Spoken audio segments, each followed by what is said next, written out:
தாவேக்காவோ விசிலோ விஜயின்னு நீங்க வச்சா கூடவே இதெல்லாம் வந்து மைனஸ் ஃபேக்டர் தான். நீங்க எந்த இடத்துல மக்களுக்காக எந்த பிரச்சனைகளுக்காக வந்திருக்கீங்க, நீண்ட தூரம் பயணிக்கக்கூடிய தலைவரை தான் மக்கள் அங்கீகரிப்பாங்க.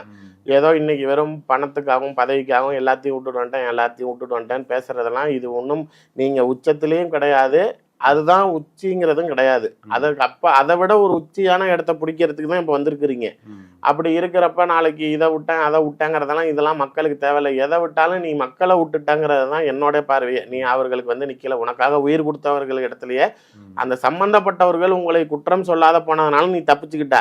ஆனா உன்னுடைய நடத்தை அந்த விஷயத்தில் எப்படி இருந்ததுங்கிறது விமர்சனமா தான் இன்னை வரைக்கும் இருக்குதுங்கிறப்ப மக்களின் தோழனாக மக்களுக்கு உறுதுணையாக அவர்களுக்கு குரல் கொடுத்தீர்களா? இப்ப கிறிஸ்துவர்கள் பார்வையிலேயே எனக்கே வந்து மேக்சிமம் கிறிஸ்டியன்ஸே இவருக்கு ஓட்டு போட பயப்படுவான். எதனால அப்படின்னா இந்த இஸ்லாமியர்கள் அறாம் அப்படிங்கிற பார்வையில பார்த்தாலுமே கிறிஸ்துவர்கள் இவன் ஏன் பிஜேபியை பேச மாட்டேங்கிறான்னு யோசிக்கிறான்.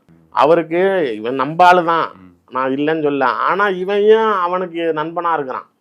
இவன் ஒருவேளை அவனை இப்ப டிஎம்கே கூட நம்பலாம் போல, அவன் என்னைக்கும் போய் சேர மாட்டான். ஆனா இவனை நம்ப முடியலையே. ஆனா கூட்டணி பேச்சுவார்த்தை நடந்ததை சொல்லியிருக்காங்க. பின்னாடி கூட்டணி வச்சு போன ராம்தாஸ் அத்வாலே வந்து இங்க பேசியிருக்காங்க. இல்ல அது ஒரு பக்கத்து இருந்தாலும் இதெல்லாம் பெரிய மக்கள் அந்த அளவுக்கு இந்த கிரவுண்ட் லெவலுக்கு யோசிக்க மாட்டான். ஆனா அவங்க பார்வையில ஒரு சாமானியன் பார்வையில இவன் ஏன் மோடியை திட்டவே பண்ணான் அப்படிங்கிறான். நார்மலாவே சும்மா அந்த நாஸ்தா கடையில பேசுறவங்களோட பேச்ச இவன் ஏன் அவனை திட்டம் பண்ணான் அப்படிங்கிற ஒரு பேச்சுக்கள் இருக்கிறது. இவர்கள் ரொம்ப அமைதியா இருக்கிறது. சென்சார் போர்டு அந்த படங்கள் தடை செய்யப்பட்டப்பெல்லாம் இவங்க திமுக குறை சொன்னதெல்லாம் அது இன்னும் மீம் டெம்ப்ளேட் ஆனதெல்லாம் மக்கள்கிட்ட நல்லா போய் சேர்ந்துருச்சு. இவன் ஏன் பிஜேபியை சொன்னாம திமுக சொல்றான் அப்படின்னது. அதற்கு அப்பாற்பட்டு அவர்களை விமர்சனம் செய்யாம இருக்கிறது.